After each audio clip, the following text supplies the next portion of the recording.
Walau siap bersamping Abah. Kita pergi cari baju untuk Abah. Macam biasa tiap-tiap tahun memang akulah yang akan pusing-pusing cari untuk mak, untuk Abah, untuk mak Aisyah, untuk bapa Aisyah. Ada yang kita orang bawa, ada juga yang suruh dia orang cari sendiri. Kadang-kadang orang tua-tua ni dia segan, dia tak nak anak-anak dia bawa, dia malu. Dia nak pergi cari sendiri. Tapi kali ni aku tak tahu kenapa dia nak ikut rentak kita orang pula. Untuk tahun ni aku bawa Abah pergi kat area Tampoi dekat Damansara Alip, Modam nama tempat ni. Orang-orang yang dah berumur macam bapak aku ni dia tak nak tengok dalam telefon tu. Dia nak tengok depan mata, nak pegang sendiri material tu. Alang-alang cari juga untuk Echa. Untuk anak dua ketol tu, yang lelaki tu, dengan anak yang seketul tu perempuan tu, Medina sekali.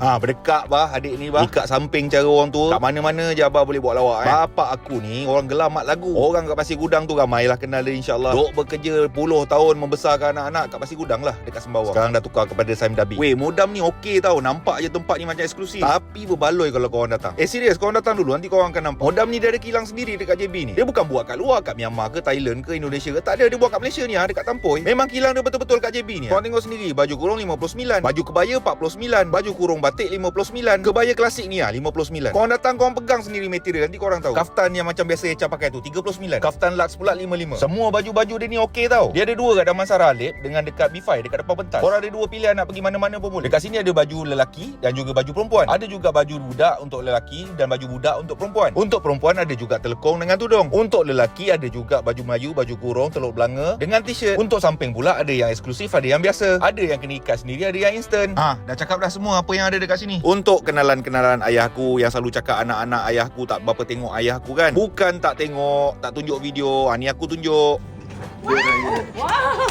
Kita orang adik-beradik memang buat secara senyap je. Jarang lah tunjuk-tunjuk orang. Dapat amplifier. Alhamdulillah dapat amplifier. Air purifier. Susah nak sebut. Lepas habis tu kita orang pergi ke Sate Al-Mizan, makan berbuka pula. Tamat. Boleh lah. Boleh tahan lah. Alhamdulillah.